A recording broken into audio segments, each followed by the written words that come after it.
We're into SportsFeva. It's Swampy Marsh has come back to the studio special.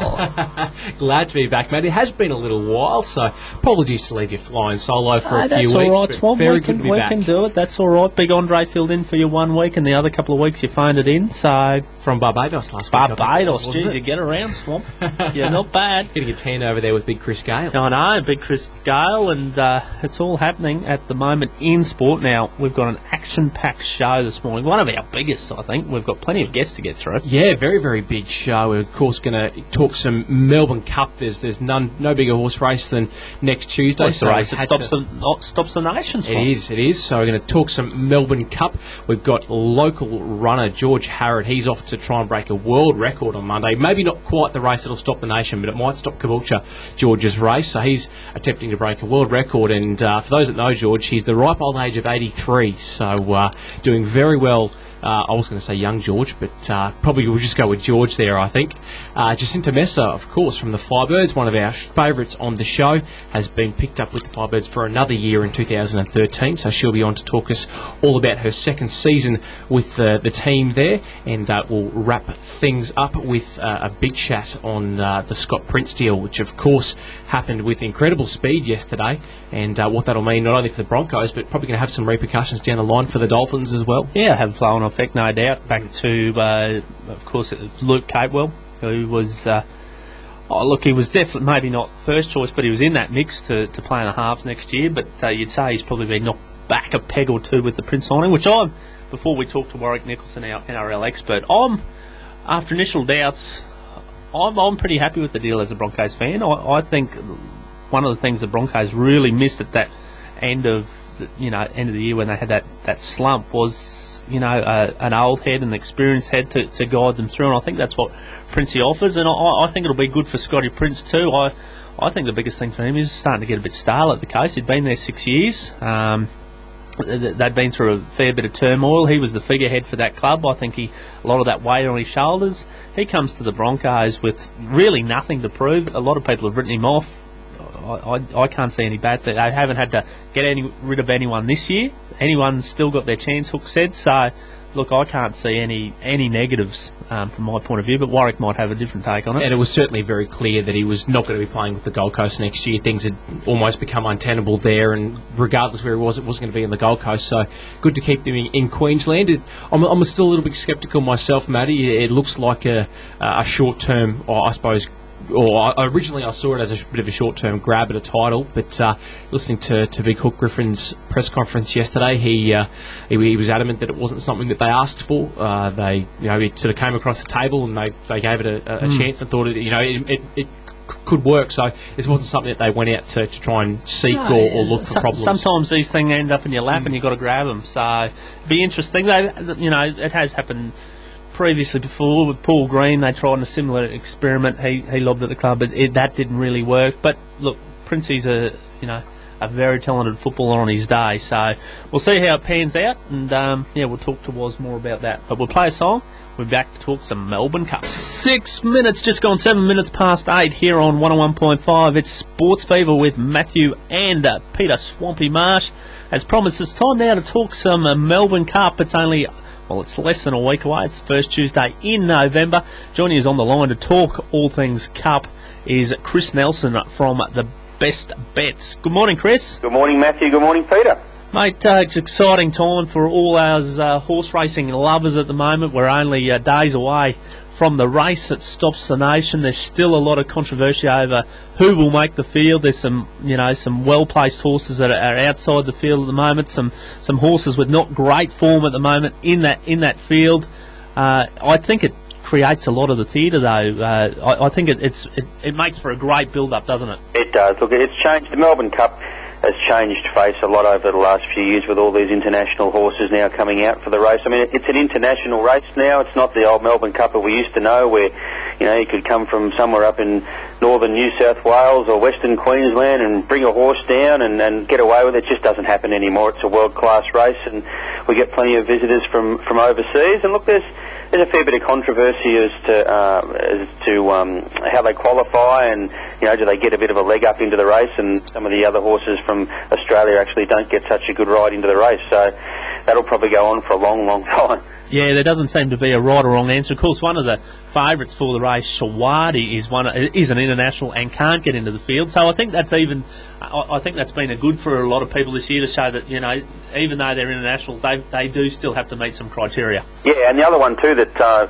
is in the same boat is Gatewood, who won the Geelong Cup recently and is currently sitting 33rd in the order of entry for the Cup. Yeah, it's normally we've seen in the last couple of years in particular that is a great lead-up race, the Geelong Cup. The last two winners have come through that race.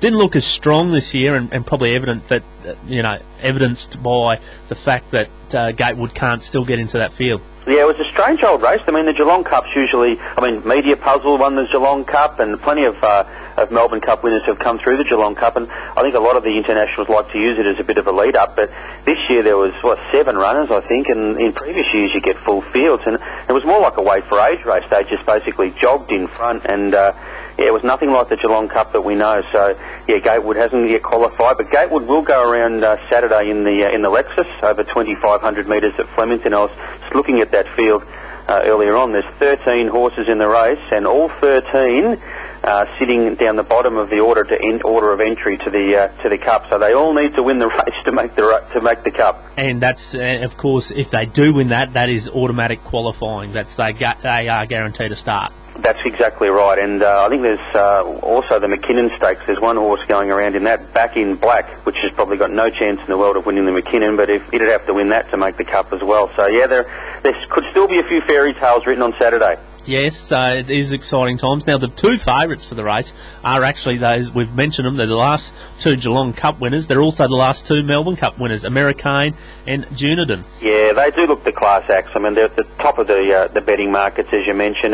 Dunedin looked terrific winning the Caulfield Cup a couple of weeks ago. Americain was running on really nicely at the end of that particular race. Now, just looking at the weights going back over the last few years, Dunedin won with 54.5 kilos last year, 2011. Carried 58 in the Caulfield Cup and has to carry 59 in the Melbourne Cup on Tuesday. But, you don't think weight's going to stop a horse such as Dunedin. Although, 4.5 kilos is a fair whack from last year. So the handicap is doing his best to try and make it an even field, but Dunedin will probably be above that. Americain won in 2010, carried 54.5. Carried 58 last year, went a good fourth behind Dunedin. Was running home well. It wasn't given the best ride, I wouldn't think. Got a long way back and charged home, and carries the same weight, 58 this year. So it could be the sneaky one. Well, and you spoke about the ordinary ride last year. The big tick, and I think it's probably been backed into favouritism, is the big rider change announced earlier this week is that dual Melbourne Cup winning jockey Damien Oliver will take the mount on Americain in the Melbourne Cup. Yeah, from Gerard Mosse, who's got his knockers, that's for sure. He won on the horse a couple of years ago and won the Cup, but he's had a couple of ordinary rides out here since on Americain. So they've made the change. They put Oliver on, which I don't think is a bad move at all. And, been very heavily backed this week, as you said.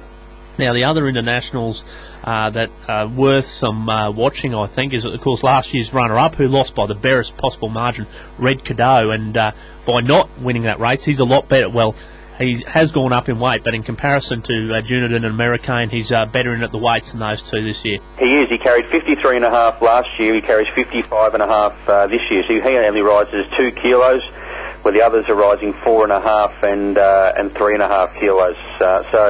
You got to put him into the picture again. He's had 6 runs since that effort last year when he was narrowly beaten, and he's been placed in all of them. But he hasn't run for 11 weeks.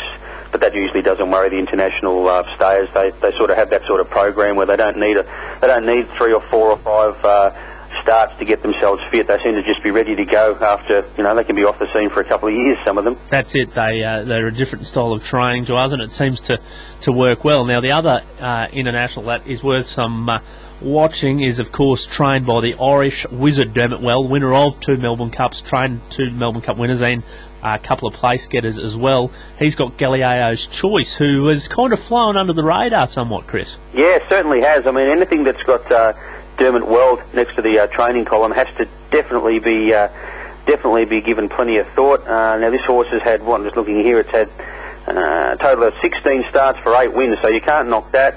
It's won its last 2 at Leopardstown in Ireland, so it's right on the track. Dermot Weld was the first trainer to win a Melbourne Cup with an international horse being Vintage Crop, and of course he won again with Media Puzzle, so you can't knock it. Just looking at its form here, interestingly, if you leave its last 2 starts out, its previous 3 runs were over the jumps. Yeah, that's, which again, not the traditional lead-up we'd see in Australia, but is something that Media Puzzle had done as well prior to its Melbourne Cup victories. Completely different sort of training regime to ours, but look, you can't knock Dermot Weld, and he'll be out there Monday morning making sure they put water on the track, I'm sure. He does like to have a say, old Dermot. Now, there are a couple of Australians in contention. I would say probably the best of them, the Pat Carey trained Ethiopia, and the Hawks team trained My Lucky Day, who of course is a previous place getter in the Cup. Yeah, My Lucky Day ran second a few years ago. Look, Ethiopia, it's a bit of a smoky in the race. It's only a lightly raced 4-year-old. It's had 7 starts for 1 win and 3 placings. It ran 4th in the Cox Plate last week.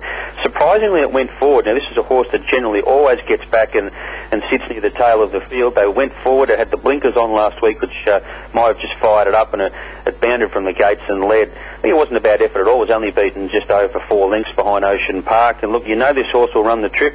I don't think he'll be as close to the front as he was last week.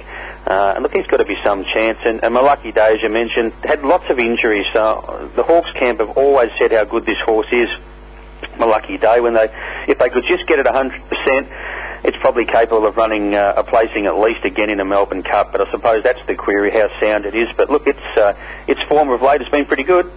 Yes, so I think it's probably one of the best of the Australian hopes anyway. We'll probably run top 10. We know it can finish off the distance. So we're going to put the pressure on you, Chris, now. We're going to get you to narrow it down to 2 tips. I think I know what you're going to come up with, but this far out, what are the 2 tips? Well, I'm going to be pretty predictable here. I'm going to go with the 2 favourites. I'm going to go with Americane to beat Junadin. I like that weight turnaround here, the fact that Americane carries the same weight as last year, whereas Junadin's gone up 4.5 kilos. They're both terrific horses. Don't let me put you off either of them, or especially Junadin or any horse that you like in the race, because that's what the Cup's all about, just having something on the horse you like.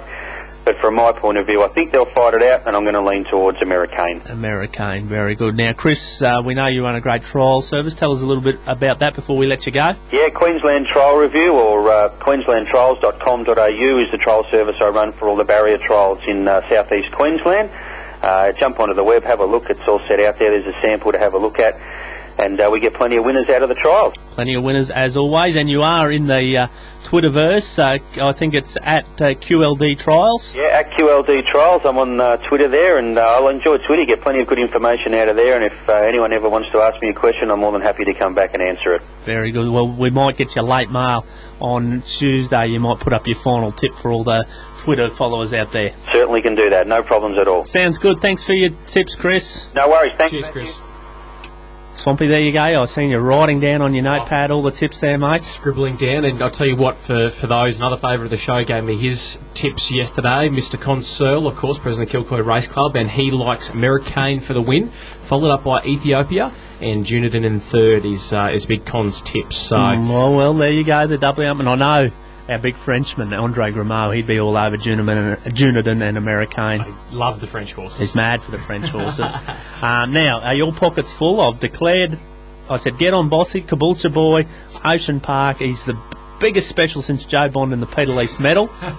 You'd be loaded, wouldn't you? No, and look, Swampy. You're on great form at the moment. I tell you what, that would be my tip for the Melbourne Cup, is listen to your tip. Because very good form. You got Joe Bond and then Ocean Park as well. Now, speaking of Bossy, I read earlier in the week that he was going to try and bring Gatewood through to the Melbourne Cup. Is that still the mail that you're getting? That looks like it will be his ride if he can win that race. He's a big chance to win that race on Saturday.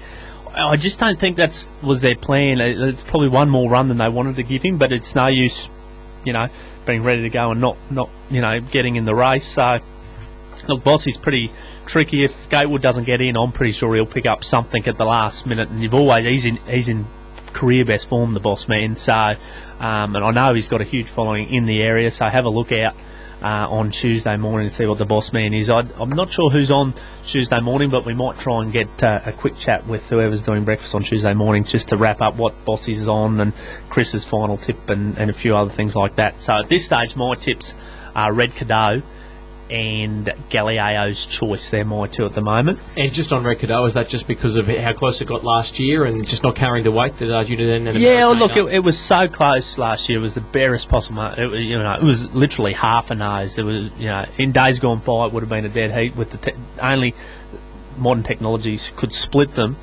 I think since last year they left the race thinking we're going to win this next year. They've taken a path to not get more weight. They've aimed at for particular races coming to the Cup, where I really think Duniden's main aim was the Caulfield Cup, and they've won that. They're going to try and win the Cup, but I just think Red Cadeau, it's been ridden by Michael Wright, of course, was a former Brisbane apprentice as well, so he's got Queensland links.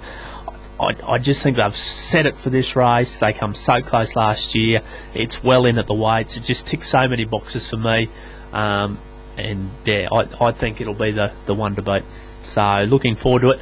Next Tuesday, the race that stops the nation. Time for a quick song. We're back to talk Arctic Monkeys. Are You Mine? It's 21 minutes past 8 here on 101.5. You listen to Sports Fever with Matthew and Swampy. Now, Swampy, we've got a very special guest on the line. Very special guest. He's the self-proclaimed ancient athlete, if you will, Matty. It's 83-year-old George Harrod, who's about to attempt a big feat next week. Good morning to you, George. Good morning, Matthew.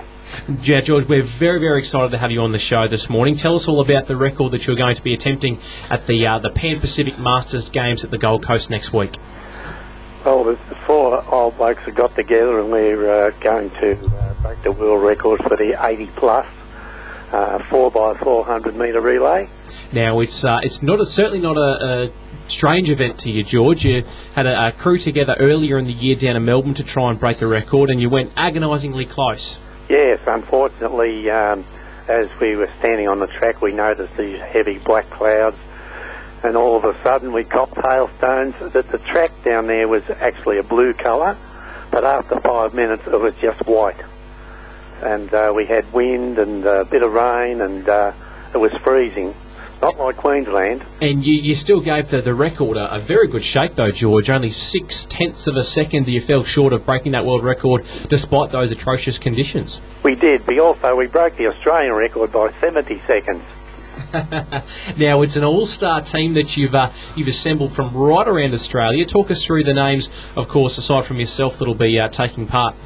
Well, I've got Leo Coffey from Melbourne. Leo's 82. And we also have Richard Hughes from New South Wales. He is 80. And the three of us, we combined in that attempt in April down in Melbourne. But now we've got another fellow, David Carr from Western Australia, who's coming all the way from Western Australia to run down the Gold Coast for our attempt at the world record. And a bit of an all-star addition to the team there with David. He holds plenty of records himself, George. Oh, David, he is truly a world champion runner. He held a world record for the 75 to 79 age group for 800 metres. And I have an idea that when we go down the Gold Coast on Saturday, I think he will be having a go at the world record now that he has turned 80.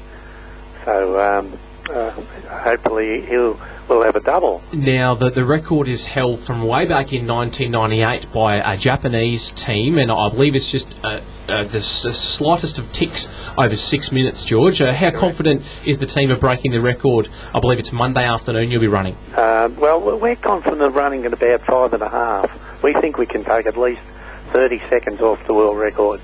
Yeah, it's a big call there, George, but we have a thing here called the SportsFeva bump. Whenever you come on the show, good things tend to come your way, so we'll back you in there. Now, of course, you're 83 years old at the moment, and the age groups in the Masters competitions run between 80 and 84, and I don't think you've got too many more plans for this age group, but you've already got grand plans for the next one, 85 plus, George. That's correct. When I went down the Gold Coast, the last Pan Pacs, I was 81 and I'd planned to get 5 gold medals, which I did. But this time, I'm not interested in gold medals. I've focused entirely on that relay. And you've got a whole swag of Queensland and Australian records yourself, but the world record is one that's eluded you for a little while. Well, it's something that probably only comes up maybe once or twice in a lifetime. So being at 83 and time's running out would be an ideal time to get a world record. Sure, they've got plenty of time left. George, thank you so much for coming on the show this morning. Best of luck come Monday afternoon for the Relay World Record, and we'll definitely have to get you back on afterwards, and if you manage to crack that 6 minutes mark. Best of luck, George. We will. Thank you. Good on you, George. George Harrod, what an inspiration. I hope I am planning to break world records when I'm 83, Matty. Jeez, I'd be happy to break it any time. 83, that's, And a fair training schedule that George puts in every day, three days a week out on the track, 2 days, or the other 3 days of the week in the gym on the weights. So he turns in some Ks, and very, very confident they are breaking that record, given they got so close to Melbourne in April in some pretty torrid conditions down there. So with a wonderful Queensland sun behind them, I'm sure they'll go a long way to breaking it. I wonder if the 80-year-old they've got in the team, if he's the rookie, I wonder if they tease him as the newbie, just the young rookie. So that's an amazing story. So when we look, I can't wait to see the follow-up of it, and fingers crossed that they can break that world record, and I'm sure you'll keep us up to date on absolutely. In the Twitter world as soon as news comes through about that world record. Best of luck to George and his mates in breaking that world record. It's 26 minutes past 8 here on 101.5. Time now for a word from our sponsors. 9 minutes to 9 here on SportsFeva with Matthew and Swampy. A bit of you chew, the sweetest thing. Yeah, we probably didn't expect to talk to our next guest, Warwick Nicholson, for a little while. He's our rugby league analyst and expert. He knows all things rugby league, but all of a sudden... matter of hours. Yeah, matter of hours. We'd heard a bit of a rumour around Scotty Prince there was word that he was going to leave the Titans, go to Hull, and then all of a sudden he might sign with the Broncos, and before we know it, Broncos send out a press conference and say Scotty Prince is a Bronco for 2013 and 2014. Did it take you by surprise as much as it did us? Maybe the Brisbane aspect, but I think the fact that he wasn't going to be at the Titans was pretty much on the wall the moment that their CEO, David May, came out and mentioned that he was looking overseas about 2 weeks ago. It was an interesting, I think, the way I describe it, the way that it played out. What's Prince going to bring to the Broncos? Is he a good fit there, or is it going to cause a few problems, you think? Well, Anthony Griffin, I think, has already come out and said that it could be an issue because you've got a fair few halves on your books up there at Brisbane Broncos, and a few noses will be out of joint because a guy like Ben Hunt, for example, would have thought that he was next in line. Now he goes back to pretty much also ran status. The thing that Prince will bring is a desire to win now. I think you've clearly seen it last year, the way that the Broncos sort of flamed out at the back end of the season. For a club like the Broncos, that's not really acceptable. So it wouldn't shock me if some of the higher-ups at the Broncos have endorsed this move. And evidently, from the interview I saw with Griffin yesterday, he's been, I guess, convinced that it's a good idea. I think the thing, too, for Prince, from his aspect, he was the face of the Titans, and as we know, they've gone through a lot of off-field turmoil in the last 18 months. I think a lot of the weight will be off his shoulders at the Broncos. I know there will be some expectations, but I think he can play a more natural game as just one of the players there at the Bronx. Well, I completely agree. I think it's a great move for Scott Prince, and I mean, it's pretty obvious that he's turned down a lot of money to go play in England to try and squeeze 2 more years out of his career, and that was the issue at the Titans. They had an option for 2014 on the back of a contract for next season, and they weren't prepared to commit to what he would have been 34 years old at the time. And I think we saw this year he wasn't too bad, but in 2011 he looked like he was on his last leg. So for them, they've decided they're going to free up a whole bunch of salary cap space, and for the Broncos, I mean, it's a no-brainer. If they come in, get him for really cheap, he comes in, he's going to push a guy like Peter Wallace back out to 5'8", where he belongs. And I think you hit the nail on the head there. I think the fact that Wallace ran the team last year, and then Prince has had the weight of his shoulders, weight of the Titans on his shoulders for the last couple, it actually might not be a bad fit because they can defer to the other a bit more, as opposed to what the case was this year, where both had to do basically everything. It goes at odds with I suppose the public comments of the Broncos, who were so adamant that they were going to be promoting from within and developing players through, and one that they had was Corey Norman. What's it going to mean for him next year? Well, I think you'll see him take that utility role on the bench. The beauty of Corey Norman is, with another big off-season, he could be big enough to play in the back row. So he automatically becomes maybe not another Matt Gillette, but in the same sort of mould where you could just throw him in the second row. You could throw him in at lock, you could throw him in at hooker, and you're in the halves. He's fast enough and quick enough to play in the backs free. He's become the ultimate utility player with Scott Prince's arrival. And I think Norman's safe. I think he'll stay in the first grade squad, but I was speaking about Ben Hunt before. To me, he becomes the perfect option for Gold Coast. If they need a halfback, they should be getting in Ben Hunt here and saying, do you want to play first grade? Yeah, well, you'd say that seems like the perfect fit. The other name that has been bandied around from the Titans is, of course, Canberra's halfback, Sam Williams, has been thrown around. Any news on that, was? Canberra came out this morning and said it's absolute dribble and he's not going anywhere. Oh, well, there we go. We can put that to bed. Well, hang on. We know how rugby league works. No, that's exactly right. That probably means he's on a Jetstar plane on his way to the Coolangatta airport right now. Now, it's also been a big, looked like it was going to be a big week in rugby league with some news. Tell us about what happened. Okay, well, the NRL has released its strategic 5-year plan. There's a bunch of things that are interesting to come out of it. They did launch a new logo, and that's made some people happy and some people question. Oh, we've lost Was there for a moment. Has he been censored? I don't know. Is that Canberra's come on the line and given him the chop. Yeah, almost quite a short straw there for Luke Capewell. He, Queensland Cup Player of the Year last year, and we said many times on the show that it felt like he only needed one really good run with the Broncos. Maybe one or two matches in the halves, and he'd make a few people stand up and take notice. But you'd have to think that he's probably even further down the list at the moment. With Ben Hunt being pushed further out. Capewell goes further out again, which is really tough because he had an outstanding season for the Dolphins last year and deserves some NRL recognition across the board. Hold on, it looks like we've got Was back. I think we've got Was back. I think he's back on the line. Are you there, Was? I think the NRL got in my ear when we talked about the logo. Well, that's it. We said you'd been censored. As soon as it come through, you went off the line, mate. Well, take up from where you left off about the logo. See if it happens again. Amazing logo that came into play during the week. We'll move on from that one. Essentially what the NRL wants to do is invest this Uber contract they got from TV into development of a bunch of options, and the main couple, they want to increase membership to 400,000 people. I think that's about looking in the sort of the AFL bracket of sponsorship models. The key part of that, though, is they want to get to 400,000 club members, but the big one is they want to increase their average attendance to 20,000 per game. So, you Brisbaneites, you South Queenslandites, you better do your job and sell out Fun Golf every week. That's the only way we're going to get anywhere near that. They also want to really make a big push online and social media. The number they've put out for 2017, and these are all views to 2017, is they want to engage 5.8 million people via social media platforms, which is a very audacious figure. But the most important thing that I think is sitting there is an NRL growth fund.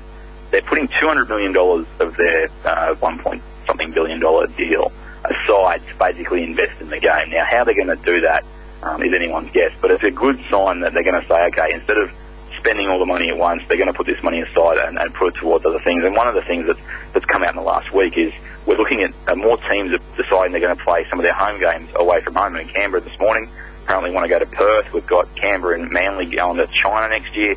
The game, obviously, the Bulldogs are going to be back at Mackay next season. It's a great sign that I think the NRL's somehow got the idea that, hang on, we can't play all our 12 games at home ground. So maybe they'll spend some of this $200 million on creating infrastructure at regional areas. So is there any else places up there in Queensland that deserve a club game, guys? Oh, look, I think some areas like Toowoomba, which is a traditional, a lot of good players come from that Toowoomba region, wouldn't hurt, and even further west, like Aroma, which is, of course, a town that's produced the likes of Arthur Beetson, Darren Lockyer, Willie Kahn, Wally Fulham Smith, just to name a few. So there's areas like that which are traditional rugby league strongholds that I think probably have been forgotten in the last 10 years or so. Yeah, well, if they decide to go into these areas, it helps their next aim, which is basically to make 1.65 million people involved in rugby league activities, They want 700,000 people playing in competitions by 2017. They've got all these lofty goals, and if they use their money wisely and they really ramp up the way that they use the digital space in particular, it's going to give the NRL every chance to achieve what it wants. I mean, they're probably too lofty, some of the goals, but I mean, they've got 5 years to do it. And the big one that they've decided not to move on, and I think we've talked about this a number of times, Matt, before, is that there won't be any expansion until the new TV contract kicks in 2018, I think it is. Oh, I think that's the best call of all, was. I don't think we were ready for it at all, the competition. I think that is one of the best decisions that has been made. But to take these, some of these other home games to regional areas, I think is a really good fit. And just to see where the best fit is to come for that next team. Just on that digital space that they're talking, we've been critical of the NRL before, was on your podcast, Not the Footy Show, that they're probably a little bit late to the party in regards to social media, but it's good that they've finally identified that this is an important medium. Well, I do know that there's potentially going to be an in-house production team at the NRL next year. I mean, I for one would love that to happen because it means I've got a job next year. But essentially, the beauty of it is they're looking at copying the AFL model. I don't know if you guys are across it. But basically, the AFL produces a lot of information in-house and then funnels it out to the clubs. I think the man you speak to from the Brisbane Lions is employed by the AFL. Is it Michael Whiting? Yeah, that's correct. Yeah, and that's what they do. And then I think that's something that they want to try and basically copy from the AFL. It's worked for the AFL. And if they do that, essentially, you're going to see the ramp up of coverage. Now, the Broncos are fantastic online, but I think you'll see NRL.com maybe get a bit of a makeover. And I think that's something that it desperately needs, because if you've got a good, strong online presence, and then you can capitalise that on with your social media, your Twitter, your Facebook, etc. And I think the biggest thing that we've got to basically open our minds up to is that the younger people are on these mediums, and they're the ones that you've got to engage. It's not so much the people at work that are the ones you're going to get sitting on your websites for hours. It's the younger kids. Was, I suppose, the next hurdle for the Commission. There's been a few rumblings this week about, of course, player payments and how their slice of this massive TV deal pie is going to be divided up. When can we expect any more news on that? And is it going to be, I suppose, get messy towards the start of next season if players aren't quite getting what they want out of the new deal? We've spoken about this before on the podcast. We're in a lot of trouble. I thought it was not going to happen for a couple of years, but there's a thing called a lockout that's happening in the NHL at the moment over in ice hockey competition over in the States. The NBA just went through it. The NFL just went through it. There's every chance that if the Rugby League Players Association doesn't like what the ARLC offers them as part of their collective bargaining agreement, we might not even have football round one next year. I mean, it's a very extreme thing to say, but the Players Association can make a decision here that if they want more money, they can just say, well, we're not going to play. And we're going to have a serious issue where all this goodwill that the ARL Commission and the new TV rights deal and all this stuff has been decreed. If they don't come to an agreement soon, we could have that. And it's a really big worry for the game of rugby league. Yeah, absolutely. And like you said, we've seen it in those American sports, and it can be, player power, can hold the sway at the end of the day. So it'll be interesting to see how that pans out. Hopefully it doesn't get to that, but fingers crossed that everything can be sorted. Apparently Brian Smith is the man favoured to take over as the ARLC referees boss. And your thoughts on that was? He's a rugby league man. He knows his stuff. I'm happy with it. Yeah, no, I thought it was a good choice outside of a kind of a person without a referee kind of background that kind of maybe can see it as some more rugby league style decisions rather than black and white. So very interesting time for. Imagine once we get into the season again, if this is all the news we got in the off season, mate. I know. It's always a bit of a media beast, the old rugby league. It is. It certainly is. We appreciate your time at late notice, and we'll hopefully talk to you again soon. No worries, boys. Take it easy. Cheers, mate.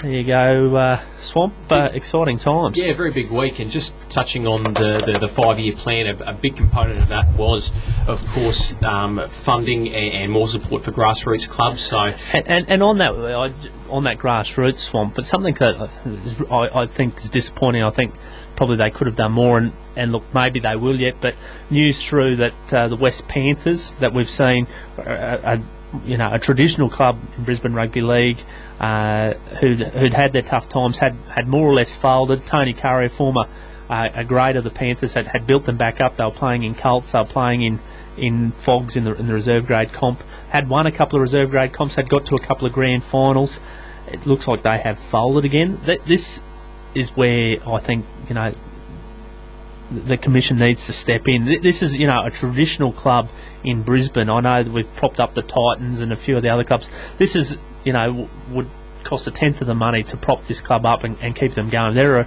a real part of our history here in Brisbane, and I think something needed to be done. Yeah, couldn't agree more there, and I think this framework, another part of that was a big focus on the second tier and of competitions, and while the West certainly weren't playing in the Queensland Cup, they're a big part of that system underneath it there. So hopefully we can start seeing some funding and support filter down to these grassroots clubs, because they're so important in the growth of the game, and like those figures that was talking about, 1.6 million people engaged in the game of rugby league.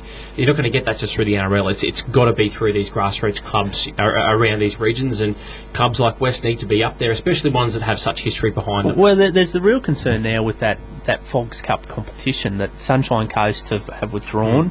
The Gold Coast clubs withdrew a couple of years ago as well.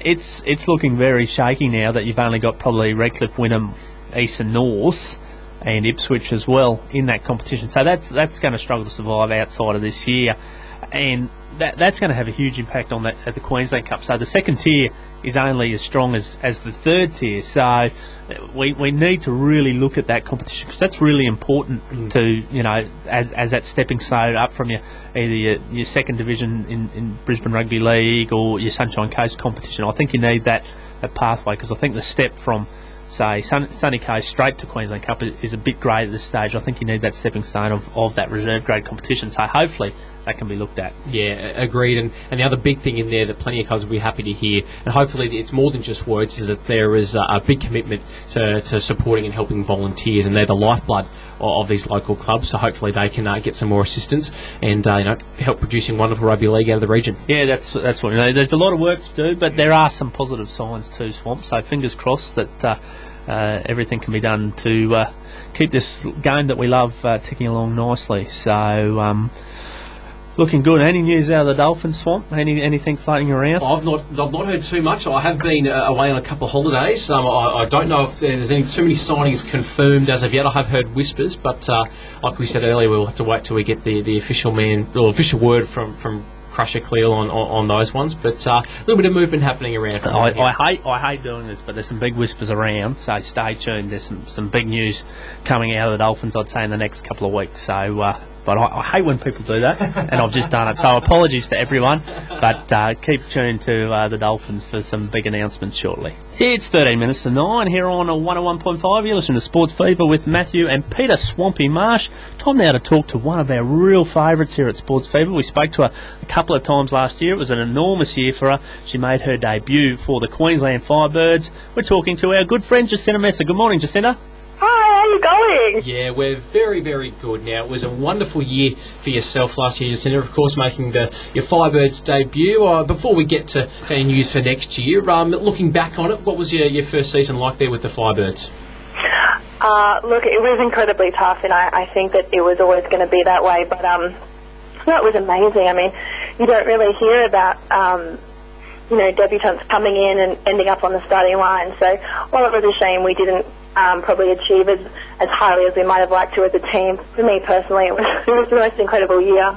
And a really good effort by the Firebirds. I think no team's ever managed to even crack a final series after winning the competition in the ASN Championship, and you're only 2 spots out of that top 4. In terms of the year overall, getting that close, was that still a pretty good effort from the girls? Oh, look, I think, at the end of the day, we were probably just a bit disappointed with how it ended up. There is that ANZ curse, which is just the strangest thing, and I don't really understand it in that, like you say, a team that's won has never made the finals the following year, and I think that's a testament to how strong that competition is. It really is anyone's game, and each team you come up against is going to be just as hard as the one before, so I think it's great in that perspective, but in terms of the Firebirds, I think we were disappointed, and it was tough to finish in, I think, 5th or 6th place. And how did you find the ANZ Championships yourself? Of course, we'd known of you in the second tier comps for a long time, Jacinta, and you finally did get that opportunity you spoke about. Was it everything you thought it would be and more, or take us through the experience? Oh, absolutely. I think, pre-season was a massive kick in the bum where I was like, oh my goodness, what's going on here? They've been running up all these different hills and Kangaroo Point, and then, it sort of settles down when you get into season and you find your footing, and then to get some court time, that was great. And then, I think round 7, ended up on the starting line and then finished that way. So it was a massive learning experience. You learn a lot about who you are and, and how much you can take, and I can't wait to do it again this year. And of course, that is the very good news. Rosalie Jenke, full faith in you and back on the Firebirds team for 2013. Pretty happy to get the news, I imagine. Oh, absolutely. I like I say, there's nothing better than putting on that purple dress every week and going out there and playing for your state. So thrilled to be back again. Now it's some big names back into the side and some new faces as well. Again, from many of those second tier competitions that you played in yourself. What do you make of the Firebirds lineup for next year? I think that when you say goodbye to people like Lauren Nurse and Kira Trump, who had been around and really were a big part of the Firebirds, that's always going to be tough. But I think these new players will really be a breath of fresh air, and they're young, and the annoying thing about the young kids is that they're always so bloody fit. And I'm dragging my 26, 27-year-old bum around that court, and they just back up so well. So I think it will be really good to have them pushing us along as well as it will be a big jump for them. So I think it's going to be a good mix of a few Australian players, a few girls from the AIS, and a few people like me who've sort of been around for a while. So I think it's actually going to be really good. We don't have that pressure of being the premiers from the year before, so I think that will also be a benefit for us as well. And who stuck their hand up to kind of replace Kira Trump's position as the real motivator on the team? We knew whenever she wasn't on the court, we could hear her. She'd be clapping. She'd be up on the sideline. She was, I think, Rosalie Jenke had described as one of the best, up people she'd ever coached. Who stuck their hand up to kind of take on that on-team motivator role? Look, I think it's going to take a whole team to replace, we call it the Trumpiness. And, she was just the most incredible team person. I will be very surprised if she is not involved with the Firebirds or even back with the Firebirds in the years to come, but I think that's going to take all 12 of us to replace that energy. Now, the season kicks off in March next year, and of course the Firebirds have a home game to kick off the season, but I imagine things kick off a fair bit earlier for yourself. When does pre-season start, and when does it all start to wind up again for yourself? Well, at the moment I'm just trying to, get fit and eat the right foods and try and get rid of that sort of off-season hangover. We start pre-season on the 7th of January. We've got a new strength and conditioning coach. That's always a bit interesting. Everybody's sort of trying to find their feet. And then, like you say, our first game isn't until the 24th of March. So it is a fairly long pre-season, and it does kick off for us a lot earlier than when everybody starts to see us out on the court. Jacinta, it's been fantastic to have you back on this morning. Congratulations on being a Firebird for 2013, and we can't wait for the season to kick off, and we'll have to get you back on closer to the season and seeing how it's all unfolding. But congratulations, and thanks for your time. Oh, thanks for having me on, guys. Thanks, Jacinta.